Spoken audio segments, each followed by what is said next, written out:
Welcome to this afternoon's lecture. I know people are going to continue to come in, but I would like to make sure to draw your attention to today's event sponsors, the Alberta Institute of Agrologists, Corteva. Today, we're grateful for their contribution in the support of the continuity of the Bentley Lecture in Sustainable Agriculture. I'm not the important part here, though we're going to start in just a minute, but I'm here to grab your attention to make sure you know where the washrooms are on either side here. Men's just around the corner here, and ladies over on this side. If you need to excuse yourself at all during the lecture, feel free to make your way out. We also ask that you silence your cell phones while we're presenting here. We're also recording the lecture for people who weren't able to be here in person. So if you don't want your face shown, don't stand up and wave or walk by. I will just warn you that the recording is happening today. So the lecture will be just under an hour in length and then followed by a Q&A. So you can save up your questions and be ready to go at the end. And my colleague Catherine and I will come around with some mics and make sure we get all your questions answered. But now that I sort of have everyone's attention, I think I will turn over the podium to our Dean of the Faculty of Ales, Ricky Yata.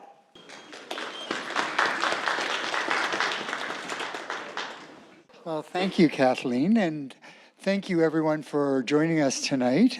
Before we get on with some opening remarks, I'd just like to do a land acknowledgement. We're so grateful and privileged to be on the lands of many First Peoples, the original stewards of the land and water and air, and it's so timely that we're having the Bentley, because that represents what our First Peoples were so passionate about.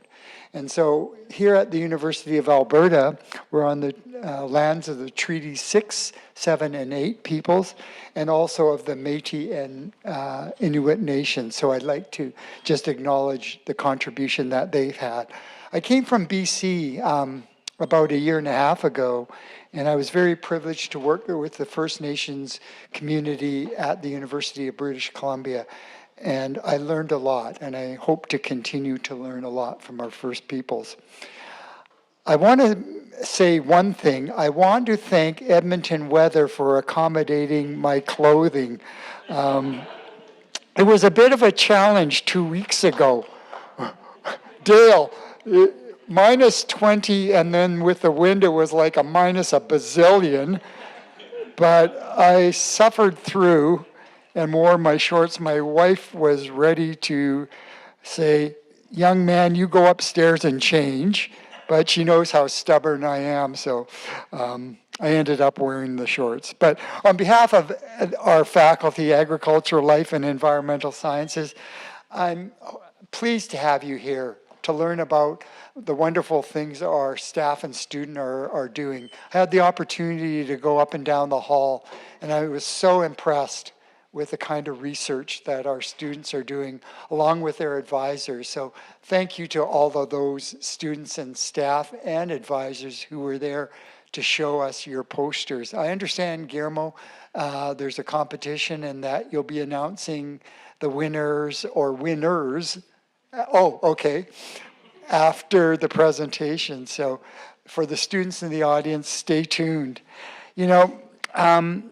I just want to highlight why we're having the Bentley Lecture. And the Bentley Lecture is really named after, as you might well guess, Dr. Bentley. And Dr. Bentley was a renowned soil scientist. And he was here at the University of Alberta for probably greater than 35 years. And he built a reputation that still remains at AILS, a wonderful, strong, world-class soils group. And Dr. Bentley was also the dean, so I guess I'm privileged to follow in his footsteps. So the previous dean was Stan Blade, who I knew very well. John Kennelly, who many of you probably recognize, was a colleague when I was a prof at the University of Guelph. So my history is that I was at the University of Guelph, went to UBC, and now I'm privileged to be here at the University of Alberta. Prof. Bentley was not only a great soil scientist, but he was a great contributor to this community. And I understand, Kathleen, that he won one of the highest awards here at the University of Alberta, the Alumnus of the Year. And so, you know, this talks about what a great person Dr. Bentley was. So, you know, Dr. Bentley was so passionate about sustainability. And, you know, if you talk to the young kids today, you know, I think there's a feeling that sustainability is something that is relatively new. You know, the sign of a great scientist, I think, and a great researcher is the fact that they can see way beyond the horizon. And Dr. Bentley was one of those people who actually had this passion for sustainability. So kudos to Dr. Bentley. I'm just going to end by, again, thanking our sponsor, the Agricultural Institute of Alberta and Corteva, but also to you for being here. I apologize, and Tahmid, I apologize to you, because I'm going to have to leave because I'm doing a podcast with Senator Paula Simons just at a building, I think it's over there, I'm not quite sure, on the future of agriculture. So when Senator Simons called, I think the only checkbox was yes. So with that, I'm going to turn it back over to Guillermo to introduce our speaker. So again, my apologies, Tahmid. But Tahmid and I have a connectivity to Guelph, and his wife loves Guelph. So okay, stay here though because your boss is here. Thank you, Ricky. Your participation is always insightful and very cheerful as well. So thank you for coming to start this lecture. And I'm myself, Guillermo Hernandez, and I'm a soil scientist in the Faculty of Health and helping to organize the Bentley Lecture. And over the years, I'm grateful to do that. I'm very pleased to be here this afternoon to introduce our distinguished speaker, Tahmid Huq Easher. Tahmid is a faculty member and a program curriculum committee chair for the Bachelor of Digital Agriculture at the Warwick School of Agriculture Technology at Olds College, where he specializes in integrating soils and water management with agricultural data, analytics, and climate resiliency. He holds his PhD, as Ricky was mentioning, from University of Guelph, and his Master of Science from McGill University. So consistent has been focusing on leveraging digital tools and spatial analysis to drive sustainable agricultural practices. His core research applies machine learning to digital soil mapping and investigates technology adoption among Canadian farmers, supported by long-term aspiration to be able to utilize artificial intelligence to bridge the gap between complex science and actionable policy. His commitment to bridge sectors is rooted in his previous work in Bangladesh through climate negotiation groups under the United Nations Framework for Climate Change, and his research on climate finances framework. So a lot of background and experience that he can share with us today. And he also serves currently as a chair of the Alberta Soil Science Workshop, which will take also place in Olds in about 2 weeks from now. So while he has been contributing also to a think tank for a provincial soil data portal. So many contributions through the Canadian prairies from his expertise. He originates from a family of educators from Dhaka, Bangladesh, and where he had now been residing here in Alberta in Carstade, where he had been also joined today with his spouse as well. And so we're grateful for that visit and be able to share that. So with that, help me to welcome with a round of applause to Tahmid. Thank you.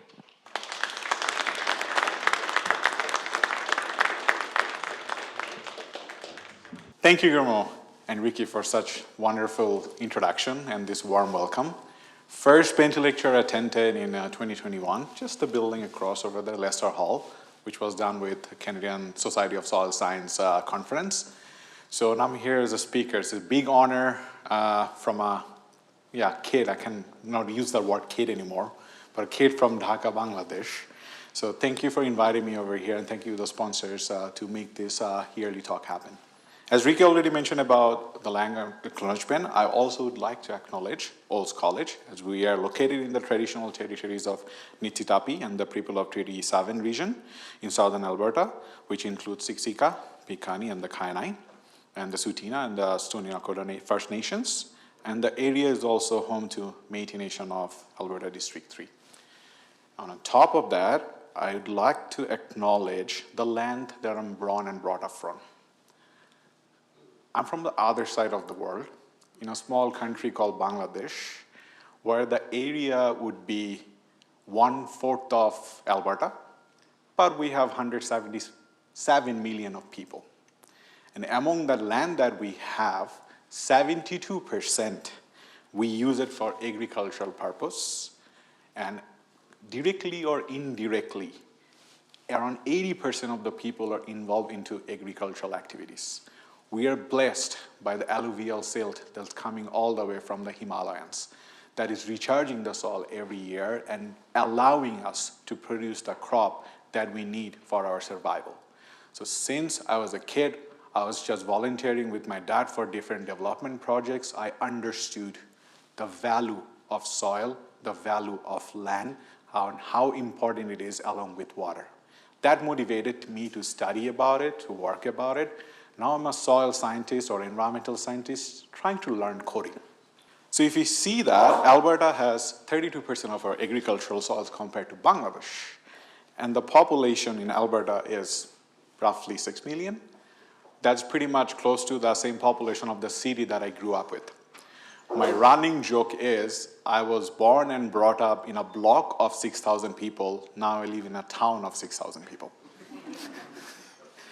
Before I go into it, why am I actually working in digital soil mapping?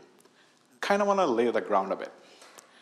Around 6.2% of our landmass area in Canada, we do cultivations or any kind of agricultural operations. And they declined over the years, especially if you take a look at it from 2001 to 2021, we lost from 67.5% to 62.2% of our agricultural soil land. On top of that, we lost around 2% of our farm operators and farm sizes. If you look at the graph in 1931, from Statistics Canada, 1 of 3 Canadian families were farmers. Now, 1 of 61. As we're eagerly waiting for the 2026 agricultural census, I kind of worry about that the number will actually go larger. And in Prairie Canada, also on top of that, not only Prairie Canada, all over the Canada, we're experiencing quite a bit of our organic carbon loss over the years. Some areas since the 1981, especially Prairie Canada, we saw a little bit of the gain because of the practices that we changed and we become aware about it.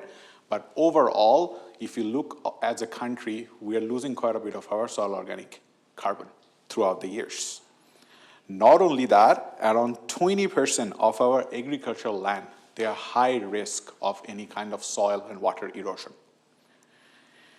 Even though we are food surplus right now, but most of our foods actually goes into the exporting market.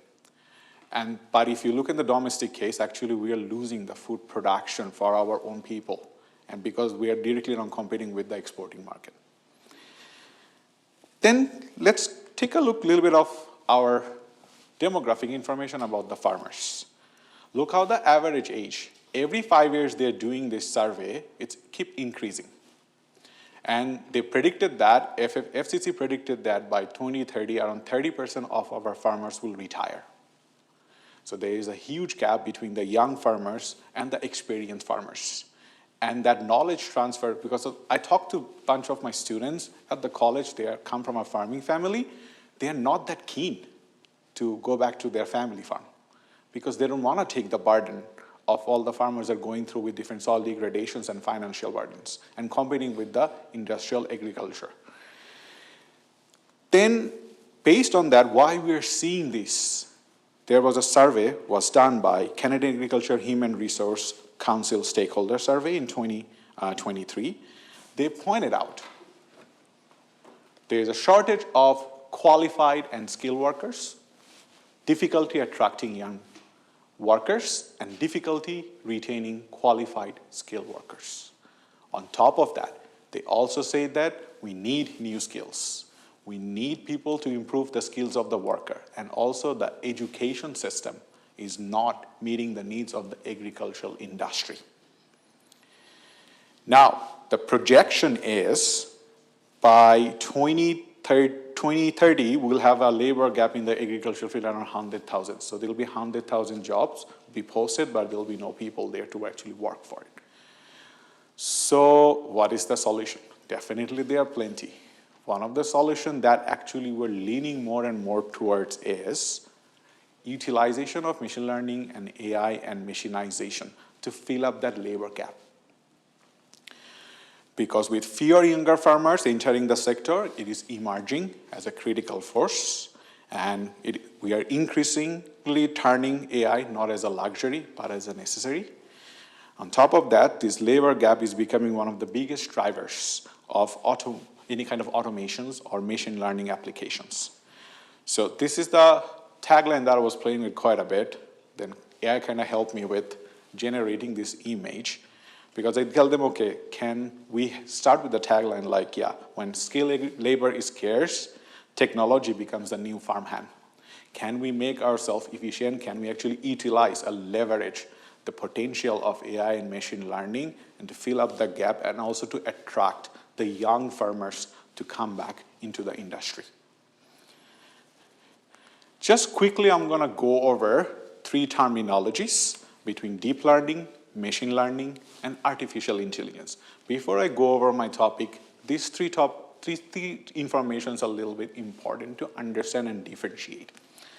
Deep learning is you taking out a camera, taking a picture of a disease-affected plant, and that is helping you to identify what kind of nutrient that plant is lacking, or what kind of nutrient that plant is lacking, and what would be any kind of like pest affected impact going on those plants. That's pretty much your training, your data set, just by collecting some ground data.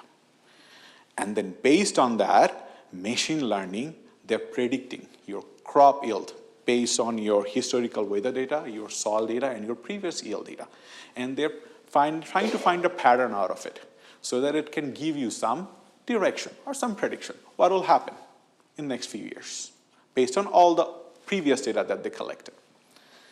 And then artificial intelligence, then they're utilizing all the learning that they're gathering from deep learning and machine learning and giving instructions to any kind of automational machineries to apply the correct or prescribed rate exactly what the soil needs or the crop needs for that area. How it can help us? Minimizing the impact on the labor. If I start with deep learning, it starts from different sensors that's collecting real-time data from your farm area or agricultural soils, or helping you to identify different diseases, or helping you to identify nutrient deficiencies. Then it will reduce any kind of repetitive high dexterity tasks, especially like instead of doing like a blanket applications, then you'll do spot spraying. You'll exactly know this point of your soil is lacking some nitrogen. Let's put some urea or nitrogen-based fertilizer in there. Then machine learning, it's pretty much learning from all the activity that you did, all the management practices that you did. You're feeding them information, instructing them, and then we becoming from a reactive fixing, we're becoming a proactive manager. So we are predicting what can happen based on all the data that they analyzed and created a train for us. So it's making us more and more proactive. And based on all this data, when you're inputting them, so AI is pretty much analyzing all the factors, including management, market, economic, and financial decisions, and helping you to create your overall farm plan. And it is reducing any kind of manual sorting or administrative guesswork. Now you are making informed decision when you're feeding quality data into the system, and it's helping you to become more efficient and reducing your cost and increasing your yield and competing with the global market.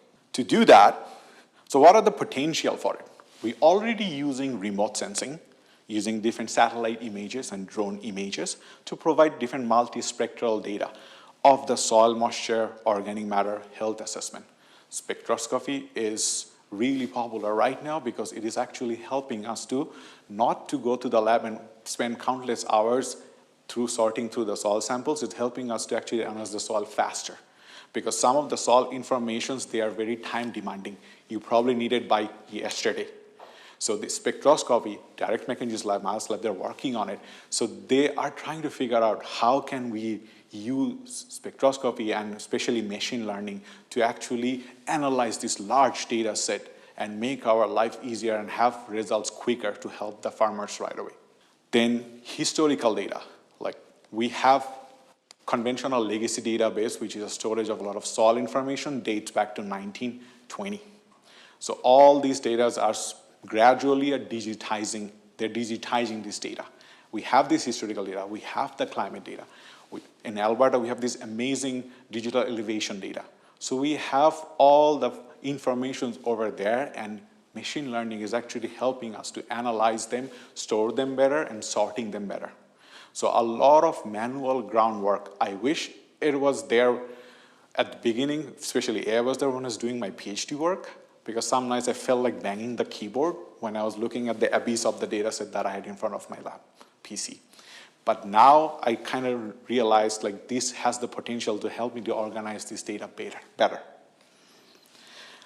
Then any kind of laboratory analysis. We are shifting towards, all you talked about, is shifting more towards a little bit spectroscopy, so that machine learning is helping us to analyze all this large volume of data.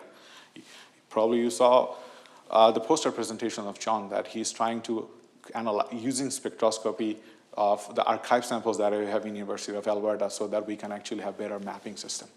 So already students all over Canada, they are working on it. Academics are working on it. And people also understanding this is the future of soil sampling. Then it helps us to organize the data, store the data, all these big data in the cloud form in an aggregated format. And people are now working on it to actually ensure privacy, maintaining privacy of the farmers' data. So farmers will be willing to share the data with us when we create a really good platform for them, ensuring their data would be protected. When we have this framework finally finalized, then more and more farmers will willingly share the data with us because they would like to see the product out of it. And based on all this machine learning, AI is using different machine learning model, deep learning model. They are understanding the pattern. They are understanding how everything is working. And they're creating this relationship. And some of the relationships are so complex that these machine learning algorithms or AI platforms, they're very good at analyzing them. But to make it operational, we have to feed quality data into it. Why this is important? As we're eagerly waiting for 2025 status of the World Soils Resources report, I'm going to go back to the 2015 one. They said that soil is vital for food production, soil health, they're deteriorating due to different poor management, and there is a significance of soil organic carbon, especially for soil fertility. And to ensure sustainable management of the soil, they created this 5 pillar. And the 4th pillar is generating a baseline of soil status for all over the world. Collecting data, creating data, analyzing data, and create a very good baseline so that we know what's going on right now and what is ahead of us right now. Now, what's the reality? Scarcity of data. Look at the spread over here. This is the data from National Peatone Database, governed by the federal database.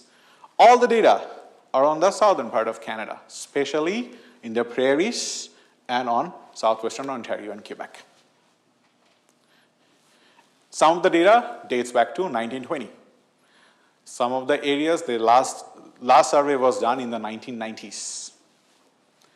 Some of the data are not publicly available because they're collected by private laboratories from the farmlands, and there's a lot of privacy issues into it, so that's why we don't have much data available. Also, soil is such a critical thing. It's a very temporal data. You need time series of data. You need seasonal data. And some of the data, we don't even know like what was the actual methodology was used for it, what time of the day the data was collected. Was it collected in fall? Was it collected right before the snow melt?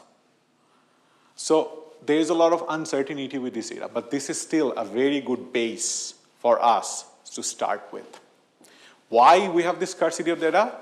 It is costly.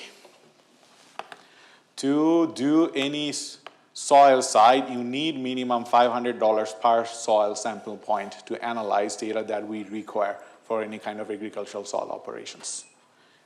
And it requires so much time to go through all these data, to analyze them, go through laboratory testing, sort them, get the approval, then publish them. Ontario collected around 2,400 points over the 2 years of period between 2016 and 2018. And it took them 3 years to analyze them and create mapping out of them. Still, the final document is sitting on the cabinet to be published. It's already 2026. So we are losing quite a bit of time in that period because it's such a rigorous process. And we require more soil scientists, remote sensors, and data analysts' knowledge to actually understand and find some pattern out of this data. And also, there is a lack of consistency in data from different sources. These are 3 county soil survey, 4 soil survey report for 4 different countries, and their polygon file, they're not even matching. They each did sampling in different resolutions, different criteria, different methodologies. So there's always some issues with consistency with all the data that we have. How these maps were collected, blessed to all these soil surveyors and pedologists who actually spend their time and resources to actually go all over these soil locations. Like this is my student at Olds College trying to understand how we can go to the soil pit and to understand what are the different properties that they can measure in a soil pit. So all these surveyors, they went to all these different points and did the entire soil profile. At that time, then they stored all the data in more polygon format because it was easier, it was cheaper, and also it protected the privacy of the farm owners or the landowners in that area. And at that time, we had storage issues for data. So also it helped them to actually store quite a bit of data in all these soil polygons that they created. And they also used their knowledge, they used the soil landscape model to create the final map. So these maps are available in the federal website and the open data. So they contain quite a bit of soil-rich informations pretty much all over Canada. Now, what would the new soil survey would look like? Then there's a concept came called digital soil mapping. It's pretty much you're coupling your geographic information knowledge and your soil science knowledge into creating soil maps. They're using different machine learning algorithms. They're using the computer-assisted programs. And also, they're using the pedo transfer function that Dr. Jenny created in the 1940s. And they're using all the soil forming factors that helps to develop that soil. So they are collecting all the data from the legacy maps or older surveys, and also they're going back to the field to collect some of the samples. And based on that, they're creating a training data set based on all the factors that pretty much impact or forms soil. To make it a little bit clearer, Dr. Chuck Wormer created this illustration in the book Digging into Canadian Soil. He showed the clear difference between conventional soil maps and digital soil maps. In conventional soil maps, in both cases, first, you decided, okay, I'm going to do a soil carbon map for this area. This is the goal. Then compiled a lot of background data in the conventional soil map. They went to the field. They created a legend. Okay, what would be the range of the soil carbon for this area? And then based on that, they inspected and started mapping using their knowledge and soil landscape model.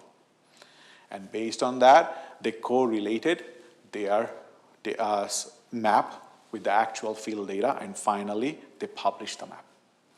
On the other hand, digital soil mapping, first, it's the same thing. You have a purpose. Okay, I'm doing a soil carbon map again. Now, first thing that we're looking into it, what are the existing data available? Who has some point data, location data with some soil carbon information into it?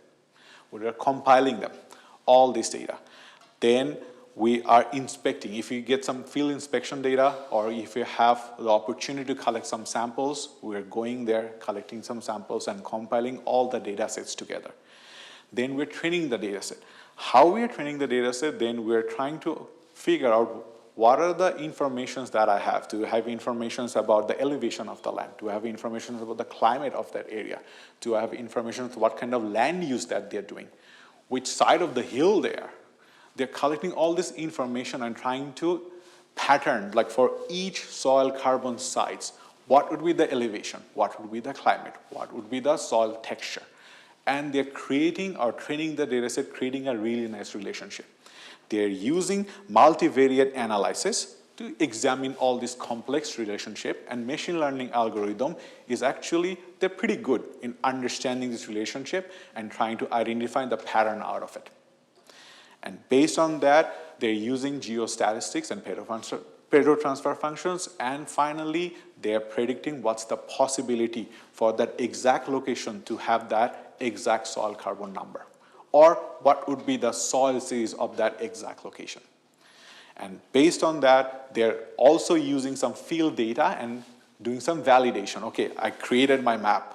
Now I have this actual observed data. Are they almost close to each other?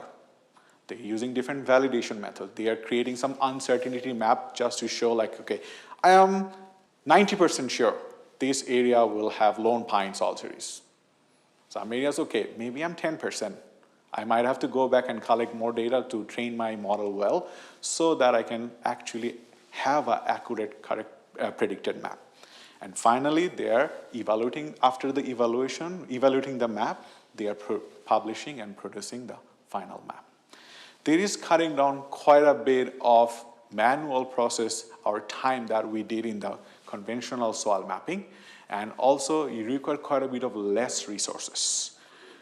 This methodology requires quite a bit of data to be successful. You need different satellite images, you need the land use informations, you need the elevation models, you need what kind of climate exists. Though there are some of the data are in really high resolutions, like 10 meter. Some of the data are 1 kilometer. Or the climate data that we have right now, like it's within 1 kilometer, your area would be moist. The next 1 kilometer might be something different. So there's some complications still to it, some like drawback to this. Still, like we have all these satellite images that we're using machine learning algorithm either to upscale it or downscale it so that they're compatible to each other, and we can actually find some pattern out of this. Then here comes machine learning algorithm. They're analyzing the pattern, they're analyzing using geospatial statistics, they're putting certain numbers into it, and based on that, they're creating the probability map. And the beauty about the machine learning algorithm is it can repeat the probability calculations 50 to 100 times. And every time they're repeating this calculation, they're creating better and better predicted and better probability maps. So to go a little bit deep into it, how it can help us creating this baseline soil information. There are two types of machine learning algorithm that we're using in digital soil mapping. The first one is unsupervised. It is helping us to prepare or cluster all the soil forming factor information that we require to make these digital soil maps. If some of the maps are in say like 10 meter resolution, some of the maps are in 1000 meter resolutions, it is helping us to either downscale them or upscale them using machine learning algorithm so that we can actually remove some or reduce some uncertainty of downscaling or upscaling the data. It's helping us processing them. Like from digital elevation model or DM data, it's helping us to create 55 different layers, including catchment, elevation, hillside, so visible sky. So they are pretty much helping us to create all this data based on these satellite images, which are absolutely needed to create your digital soil maps. And the second part is your supervised learning. You have now all the data that you need to create your digital soil map. In supervised learning, you can classify what type of soil series or soil grade groups or soil subgroup that you can have in that area. All these informations are stored in polygon forms, and this polygon radius ranges from 1 kilometer to 100 kilometers. So, and they are polygon shapes. So there is a certainty, most cases, some of the polygons, they have like 5 different classes over there. So it is helping us to identify exactly what location would have that soil series. And then it's helping us using different regression models to predict different soil property like soil carbon or soil clay percentage or soil pH or cation exchange capacities. And pretty much also they're helping us all the layers that we're using to create this map, how similar these layers to each other. If they're too similar, that kind of throws off the calculations. So they're helping us to minimize this multicollinearity so that we can actually have better layer information in front of us to create a pattern and predict the final map. Based on that, what I'm working on right now, on what was on a part of our major PhD project, it was supported by NSARC, Ontario government, and ORNOS. Also right now it's been supported by our Teaching Learning Center and Innovation. They're giving us some seed money to start this project. I'm trying to disaggregate the soil series of Red Deer watershed. This polygon map, just look at this one. It has 1, 2, 3, 4 soil series information stored in there. First one has 60%, so any of the 60% of this polygon will have that first soil series, and any of this polygon, 10% would be the KBD soil series. Most of our information in the federal database are stored by soil series. So each soil series is a range of soil carbon. What could be the soil carbon for each soil series? What could be the pH? What could be the cation exchange capacities? But I'm not sure exactly what point, especially for this point, what would be the soil series. So this machine learning algorithm or digital soil mapping, they are connecting. They're first assuming, okay, let's create some virtual sample points. Let's assume this point will have KBD. Now what's the probability of this point to have that KBD soil? They're then using all the environmental covariates, that is actually are forming factors for the soil series. And they are creating a relationship between them and trying to understand the pattern. Then they are compiling all these prediction maps. And based on that, they're outputting the best predicted map based on all the calculation that you did. And you can repeat that calculation for 50 times, 100 times, thank you to the current computer processing power. And it is helping us to create a map like that. And that was the final output over here. And I validated the map, and their CAPA score or overall accuracy were around 71%. For any soil classification, all the study that was done previously, that is a very good range. Because soil series is, like they can be changed by even like a difference of the pH. So that's why it's pretty difficult to correctly identify it. It did really well with soil series which is occupying larger area. Didn't do that well with soil series that occupied smaller area, but it's learning. And if we keep feeding good information into this, then it will start predicting better maps. I already attached 2 papers over here. If you're interested, you can take a look at it. Then, for soil property prediction, they're using the similar methodologies, but in these cases, you have, especially in Middlesex County in Ontario over here, they had around 1,800 soil points collected from the 1920s to 1980s. So they are utilizing all these soil sample points, and they are establishing relationship with all the environmental covariate that influence for any kind of soil carbon level or soil carbon percentage. Then using ensemble model, machine learning model, they're training the data set. And based on that, they are creating the final map of soil carbon or predicted soil carbon map for this area. So this map was created based on the legacy soil data. Not only you can create soil carbon percentage predicted map from this methodology, but also you can do other properties like cation exchange capacity, clay percentage, soil pH, or total soil nitrogen percentage. Different researchers all over Canada and all over the world, they are working tirelessly to make this methodology work better. But the key thing over here, if you feed good information into it, it will predict good output. Now, coming into more economics mindset, how it can help us. My PhD colleague, one of the senior pedagologists, Dan Surratt from Ontario government, that was his PhD project. He created a methodology why it will help us to identify the optimum sample number for each location that we need to create a very good digital soil map. So he tested his methodology first. He used 1,285 points of data from this area to create a soil map. And then he used machine learning algorithms to select the sample size based on different topography, different land use, different climate, soil moisture, all the factors. So based on that, he created a really nice soil sampling map. And over here, he decided, okay, I'll be fine with just having 180 sampling sites. Over the 2 years, we went to these 180 sampling sites and collected data. And we analyzed it, sent the sample in the lab and analyzed the soil carbon percentage level. And based on that, we created 2 maps, and we saw that they're almost identical performance, all the legacy maps and the current maps.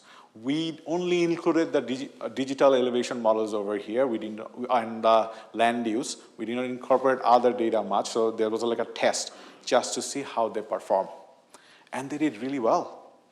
Now, let's do some math. Let's say it takes $500 to analyze all these sites for soil parameters. Now, if you do the traditional sampling of 1,200 points, it will cost us around $600,000.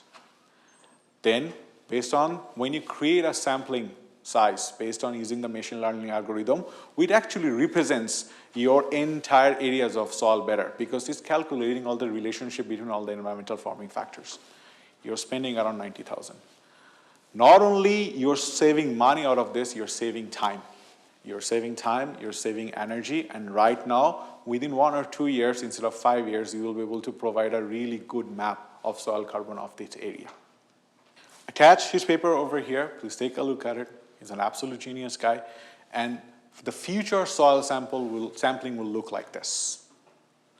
We will take a field, we'll use machine learning algorithm, we'll identify the optimum sample size, and based on that, we go to the field, we'll use spectroscopy, so the soil analysis will be quicker, and based on that, we'll feed that information in the machine learning model to create a really good predictive map. And that'll be very timely, especially when you are trying to do any kind of land use planning in that area. What's going on in federally? Agri-Food Canada, they released this 100-meter resolution map or predictive soil map for all over Canada. They read bulk density, clay, cation exchange capacity, pH, silt, soil grade group, and soil organic carbon in all these different depth ranges. They released those maps, even though these maps sparked quite a bit of healthy and rigorous debate among the scientific community, especially the methodology that they used. Still some of the areas, they don't really match with the regional condition, regional status, but I still think it's a very good start. And it shows us the mindset of the government is also shifting. They're focusing more on utilizing ML for any kind of predictive mapping and also any kind of sample size allocations. So the mindset is shifting. And even from the government side, the investment is now going more towards this one. What's going on in Alberta? In 2023, with Dr. Tom Hengel, AFC released the soil organic carbon percentage map for Alberta. They took 404 sampling locations across Alberta in different depths, and based on that, they used predictive model to create soil carbon map from 0 to 30 centimeter to 60 to 100 centimeter. Only 404 points. Just imagine if you can feed more information into it, especially on the areas where we have less data, it will actually perform better. And their results are pretty good. Their R-square value is 0.6, which is for digital soil mappers. Sometimes it's a dream. We're trying to push that towards 0.8, towards 0.9. And we're working tirelessly to make that happen. One of the key things in digital soil map that you have to do prediction reliability, you need validation data sets. You need to collect data from the local area and to validate your predictive map using different cross-validation methods. Right now, because of the lack of data scarcity, we are doing a training data set and a validation data set, so we're pretty much using the same data set for validating the map, which is always not that ideal. So in that case, this is the time that we are asking the industry partners, like, please share some validation data with us. We're just to see that our methodology is working. Another thing we're focusing on, like based on these validation maps and uncertainty maps, we're identifying, okay, some of the areas my mapping actually didn't do well. I did this soil series map for Ontario agricultural soils through my PhD. Then I saw that there's quite a bit of yellow over here. What's going on? I went back to that area, just selected that area. Then I realized it actually did pretty bad predicting soil series which occupying less soil area. So I increased the sampling size for the soil series which occupying less area and redid my map. And just by doing that, I increased my model validity from 60% unsure, like around 0.6 means like your uncertainty is really high. So the model is not doing well, from 0.3. And my validation results also increased from 0.53 to 0.66, means I have better reliability. I only used the digital elevation models to create that map. I didn't use land use, I didn't use any climate factors. But if I keep feeding more information into it, it will keep predicting better maps. And then the next case I'm gonna share, this is based on the legacy soil maps. I created this soil carbon map for entire agricultural lands in Ontario. Then I saw, what is this lung doing over here? What is a little bit crazy? What is going on in this area? Then I just did the mapping for this and then realized I should have included some land use information into it and some other data. I found some other data that they collected in those areas. I incorporated region-specific climate information into it and land use maps and NDVI maps into it. And based on that, it was able to actually revise the random forest model and create a little bit better map for me, which increased my concordance from 0.2 to 0.3T, which is a little bit big jump for this kind of predictive mapping using legacy soil maps. So it's a little bit of big jump. So, and that case, I realized I am not gonna be replaced by AI. Because to do stuff like that, you need expert knowledge. You need understanding of what is exactly going on in this area. What are the layers that you need? What are the information that you need? Without a soil expert, this map will predict a map like this, which is not even close to the real scenario.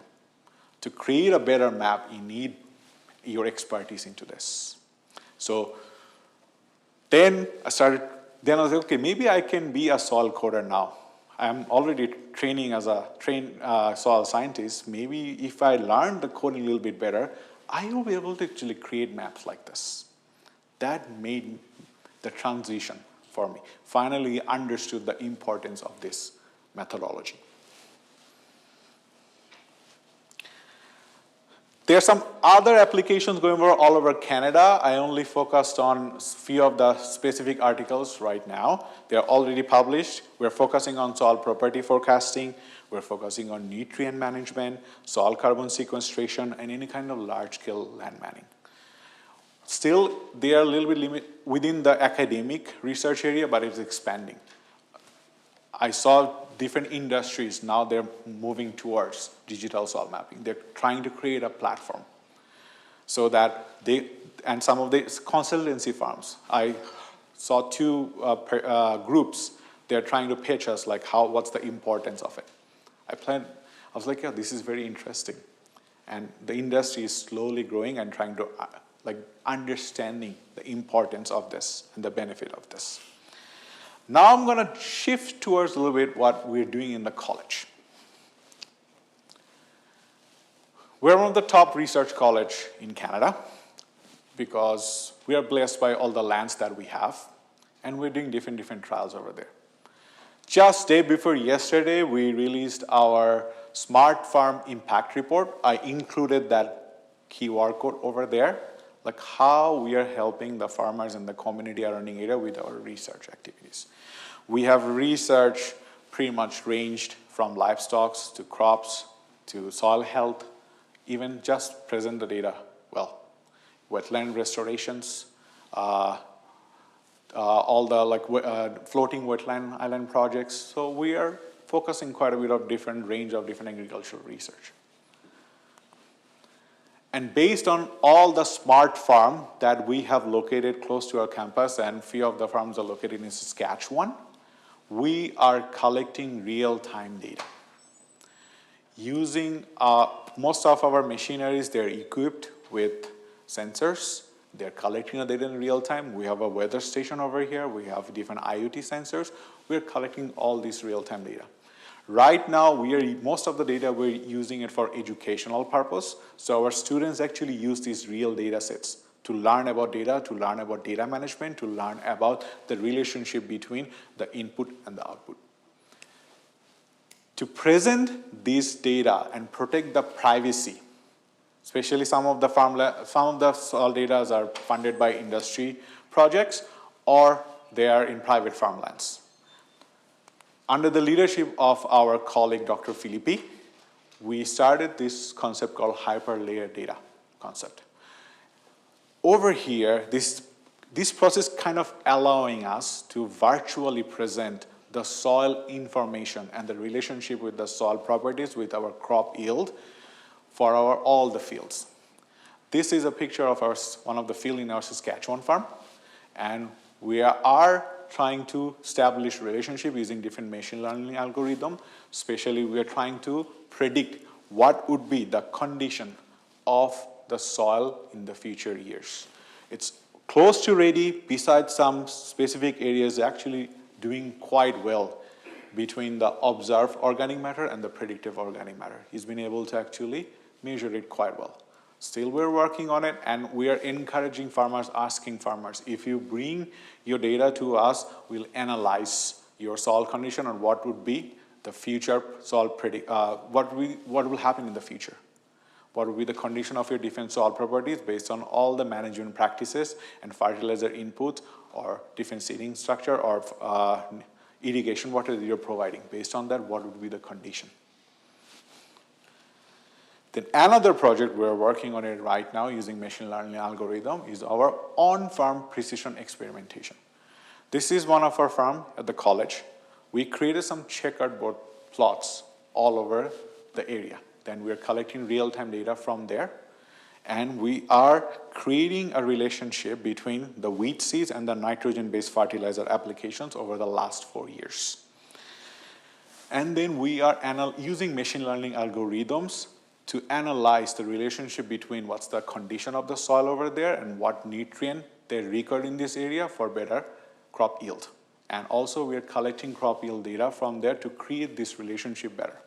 Then we're converting that into a little bit more monetary term. That's how we're convincing the farmers. Okay, especially this farm, it made sense if they reduce their nitrogen-based fertilizer application, they will actually reach the optimum level of revenue. And another farm, they showed that based on their soil condition and other factors, it will actually make more sense to increase the nitrogen fertilizer a little bit to get the best optimum value out of it. And this is still in operational testing phase, but we are actually trying to push this so that it will help the farmer around us to make an informed decision based on all this data.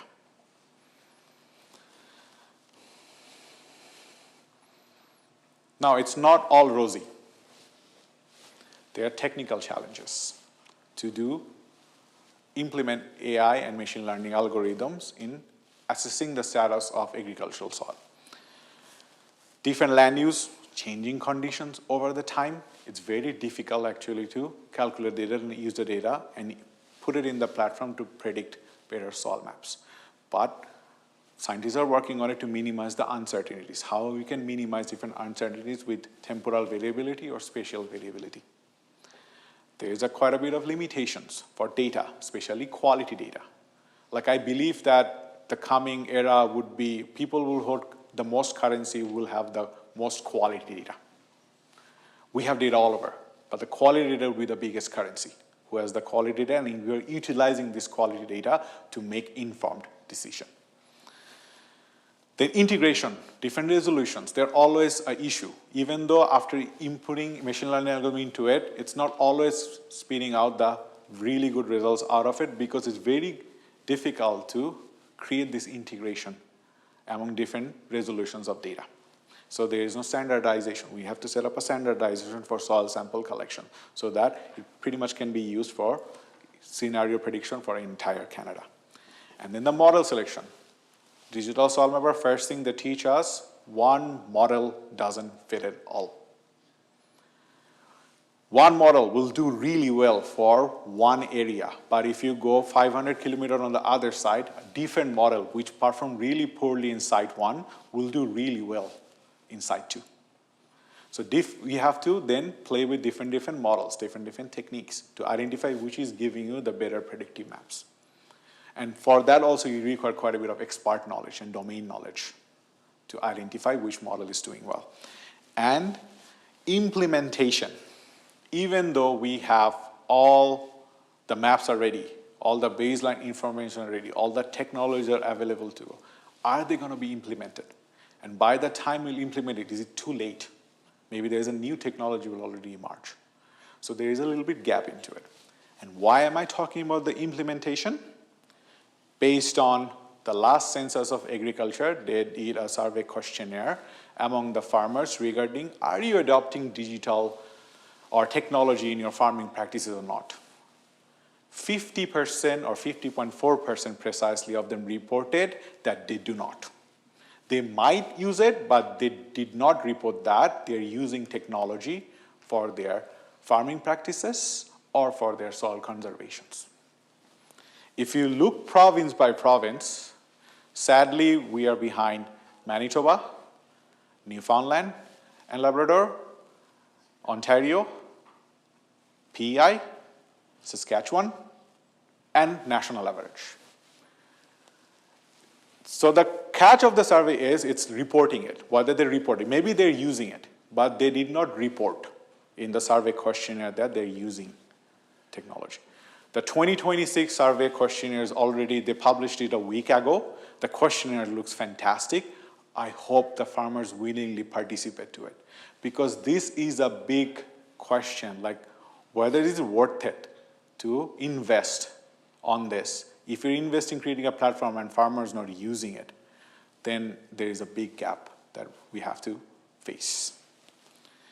And if you look at the age level, most of the farmers, the experienced farmers, they reported no, they are not using it.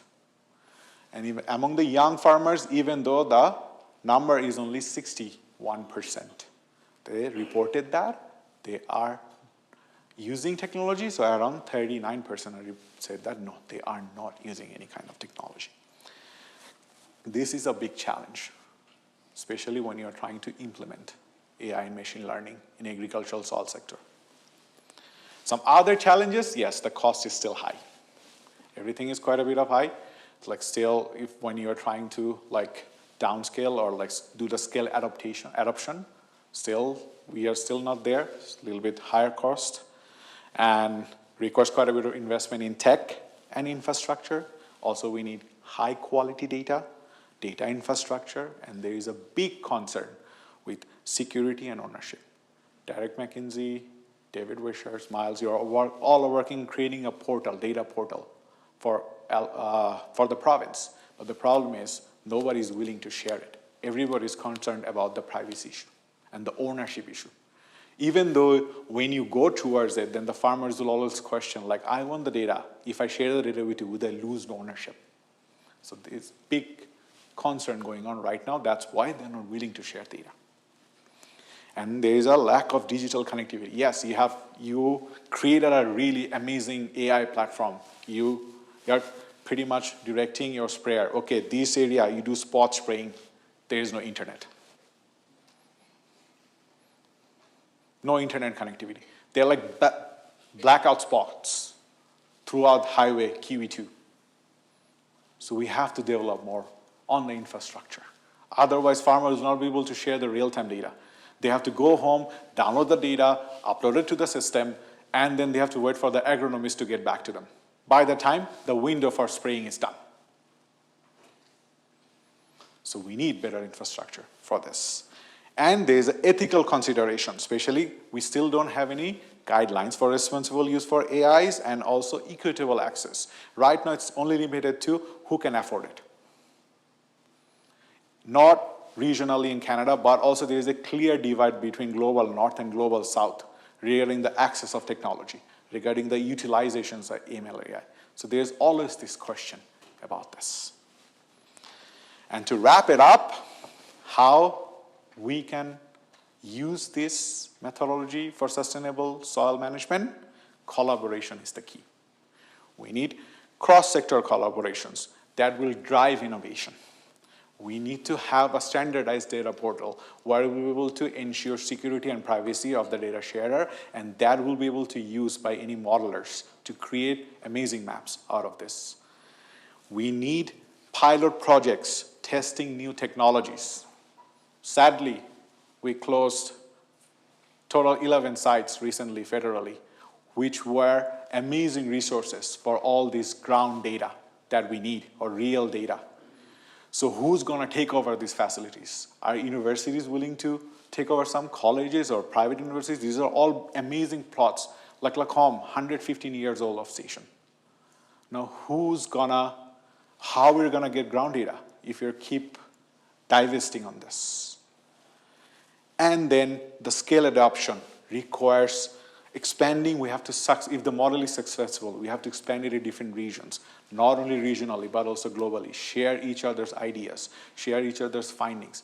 Then finally, we will be able to actually utilize the power of AI and ML to create a baseline information and also to help us to become more efficient. These are some of the references that I included. Thank you to all the sponsors that helped me and Bentley Lecture throughout the years to do this amazing journey. Sometimes it's very frustrating, but sometimes it's also very promising. And hopefully more and more people will come and try to discover how machine learning and AI work, especially with sustaining soil, and create a really better community for us. Thank you, everyone.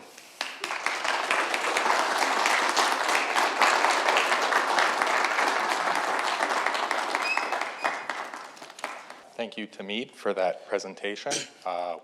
We're very glad that you were able to make the trip up Highway 2 today to share your research on that you're doing at Olds College Smart Farm and artificial intelligence and machine learning, specifically how it applies to soil science and agricultural decision making. My name's Evan Surface. I'm a new faculty member in the Department of Resource Economics and Environmental Sociology, and one of the academic leads for the Bentley Lecture.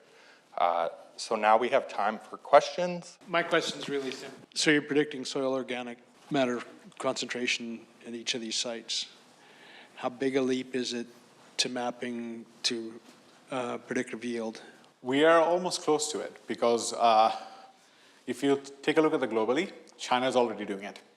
They have, especially for their corn production, they're using machine learning algorithm to predict the yield. US is also starting working on it right now, and European countries are also a little bit ahead of us. In Canada right now, we are gathering the data and trying, because recently there was a article published regarding multi-year of cover crop data. So now they're focusing more towards using AI in predicting the yield. But for that, you need quite a bit of volume of data. And at the moment, they're using machine learning to detect diseases and pests. So technology is already there. And using the Hyperlayer project and other projects, within the way AI is developing, I'll say 3 to 5 years will be there. Because the reason I told you this, my first year of course development for our bachelor students, I decided, okay, I'm gonna teach them, some coding so they will be able to utilize it. Right now with the third year, I'm teaching the course next year Already I'm thinking, oh, maybe I have to actually use AI tools to teach them coding. And the leap, I didn't even see that coming. You mentioned one of the barriers in here is access to data. Because we don't have data sharing across, researchers only know a lot about a few points in the country. I would submit that Canada is approaching some tipping points, high risk situations on the horizon, soils related. But we don't see that because we don't have access to all the data. How does Canada overcome that barrier of access to data so that we can have databases that generate information for us? So right now, one group in Ontario, they're working on a system. It's pretty much like a soil card. They're ensuring that they're protecting the privacy, like any private information of the farmers. They created a system where it does not give you the exact coordinate of that area. So it pretty much blanks it, but it's still enough to do any kind of like analysis out of this one. And the way they're proposing this idea, they have the data sets. If you are contributing, then you get credits and you get access to all the data that they have. So that created a little bit of like responsibilities, like incentive. Okay, if I share data, I'll get some data back. And privacy, we need a guideline first for any kind of data sharing and management, like especially responsible use of AI. Until we have that official guideline set, still a lot of people are very skeptical, especially the new generation. They are more skeptical than ever sharing any data because they understand about it, because they know that there's still no specific guideline to it. So this needs to come first. Then the second thing needs to come to the willingness, especially from the industry owners. All the big farms, that they are generating huge volume of data every year. Sometimes I do think we are overvaluing data. Like one single point of your area is not enough to predict the situation or what's going to happen. Sometimes I think we overvalue the data. So we have to understand the strength of the data is in compilations, in aggregations, in finding pattern out of it, a lot of multiple data points. So need a little bit more awareness about it. People need to talk to the farmers or users or industry owners and convince them. Should come from the policy level, comes from the academic, should come from even from the family level. Just share it.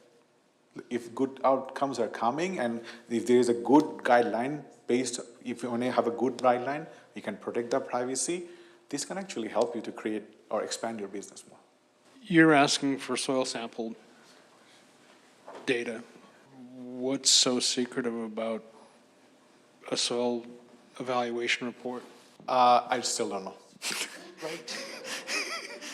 I still don't know. A lot of data are still in paper formats. They haven't even digitized those data yet. Data has value. I get Yeah. that part. And if I Yes. invest in collecting You're it, investing. but so if I contribute 10 samples, then I'm Yeah. a member. I'm giving a free map. Just give me those 10 samples. With yield prediction, with 5 years, and keep providing you that service. Not doing it for the money. My wife right away looked the other way. What I hear from farmers a lot is that they do a lot already. And so adding that layer of collecting data, submitting data, is asking for a lot. How do you overcome that? Because I hear that a lot. It's just additional labor. This is recorded, right? I'm not blaming the farmers. They're doing their part. I'm not sure whether I'm going to open the can of worm. Okay, let's do it. So they're using different equipments to collect this data, right? They go into the dealership. They're being convinced by the dealership. Okay, just add this amazing sensor to your harvester. It'll give you really good quality data. Just $2 more. Like, just saying, like a few $100,000 more. Like, sure, add it on. Then he comes home and he figures out to use the data, he needs the platform by that specific company just to extract the data. And he didn't realize that he signed a contract. So I'm not blaming the farmers here. They're doing their part. And like, even though sadly they're not reporting the technology use, I know that they're using technology. I see drones herding cattle all the time. Yeah. So, but the thing is, like, they are scared now. Who owns the data? This is the step we have to overcome, the ownership. We need guidelines. We need proper, directions. Like, who owns the data? Who will share the data? Like, after they share the data, how their privacy is going to be protected. Like, this is a big, I'll say, I'm not going to say like a challenge, but this is also like a big, sidestep. Like, that's not allowing us. So when you go actually who are collecting all this data for their platforms, are they willing to share? They paid for it. They're using their own expertise to actually make some sense out of this one. But as I already said, it's a cross collaboration. Even as an academic, I'm not going to be able to solve this. I need a farmer's point of view. I need an economist's point of view. I need the point of view of an agronomist. I need the point of view of the soil scientist, of a water scientist. I need all their knowledge in there. Yeah.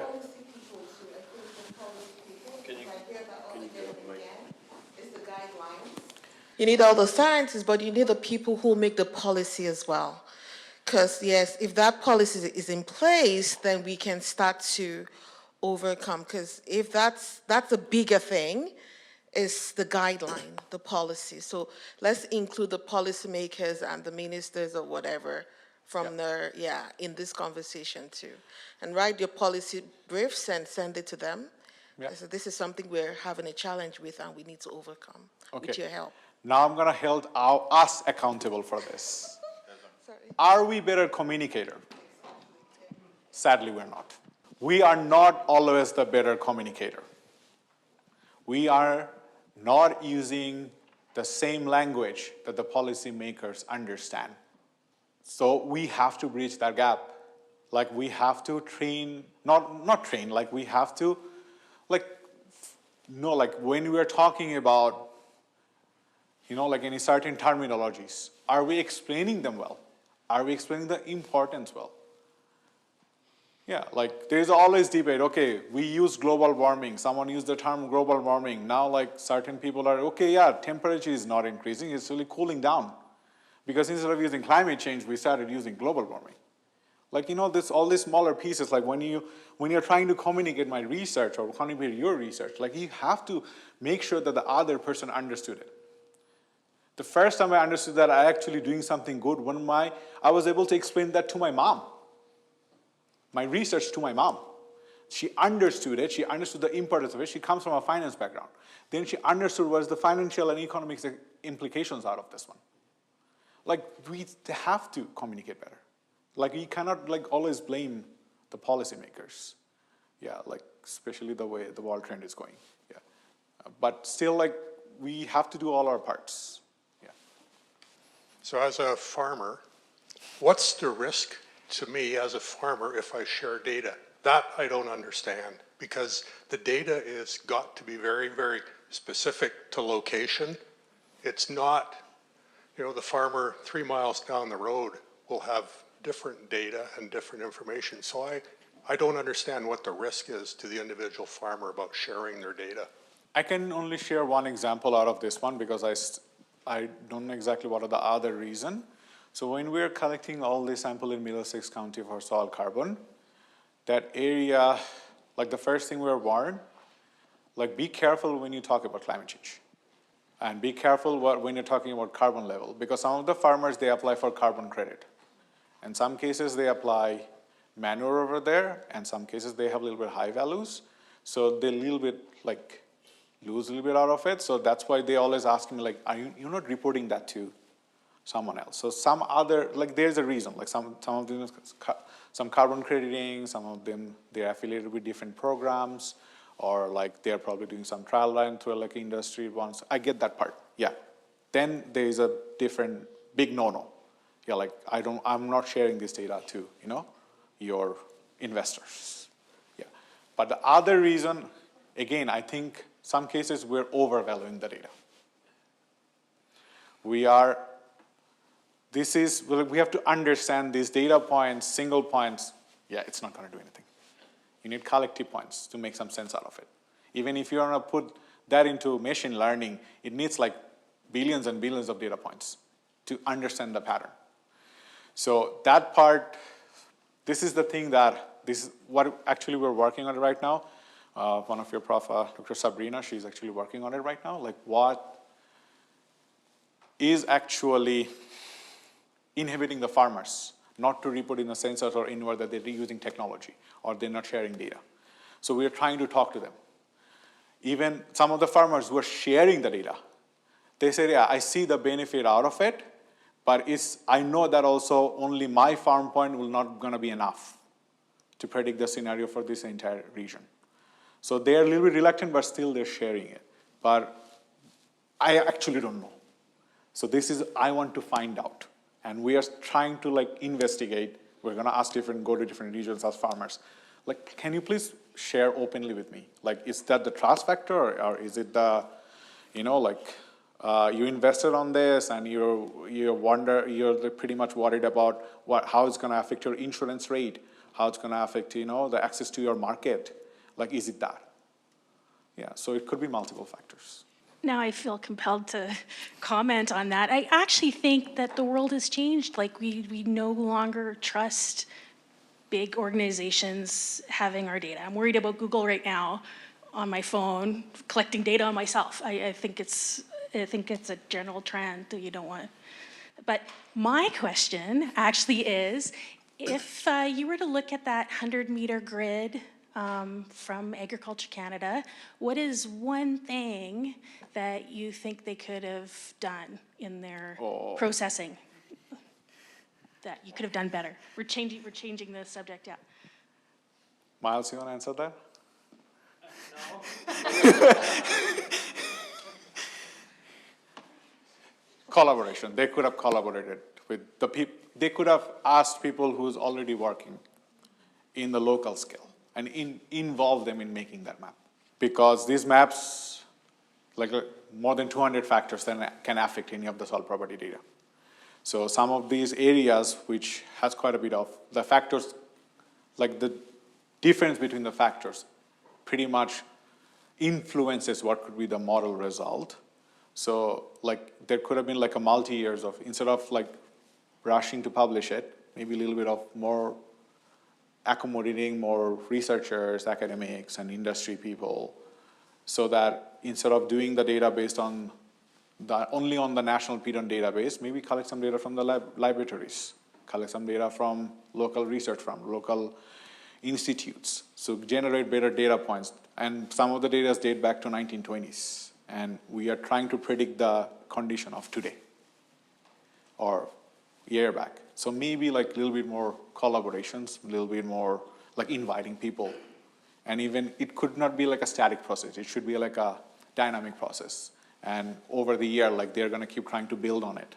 You already have this base map. It's wonderful they have this map done. It's amazing.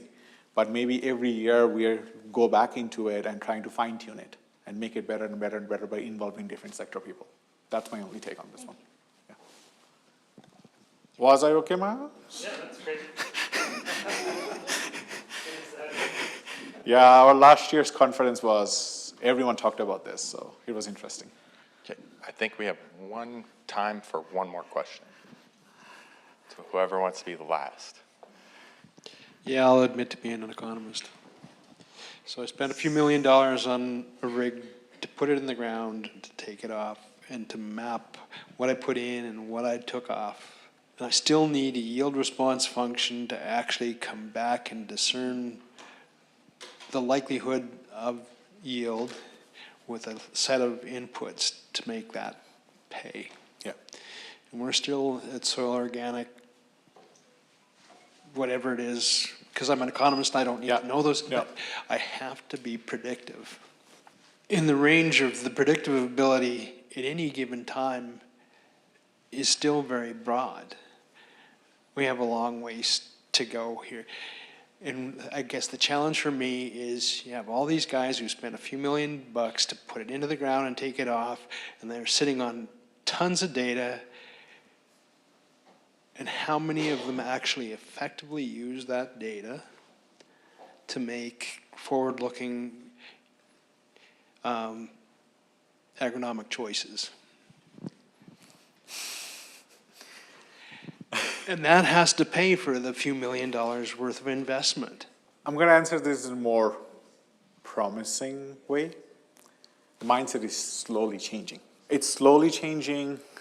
If you look into Bayer, if you look into Nutrien, if you look into even John Deere, they already started working on this. Yes, they're keeping it within themselves, but they started working on this. But the thing is, this kind of model, you need multi-years of data. And we just started a few years back.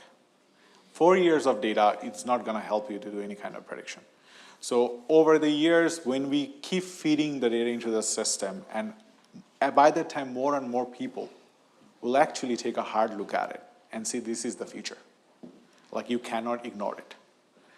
And more we feed the data. Even they feed the data in their own ecosystem. Still it's getting fed to the machine learning environment. Still they're learning. They're trying to find their pattern.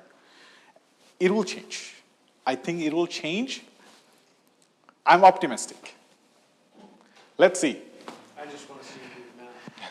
No, I'm pretty sure they are. And I'm Olds pretty College sure. is working on this as Yes. we speak, right? So let's thank Tahmid for the great presentation.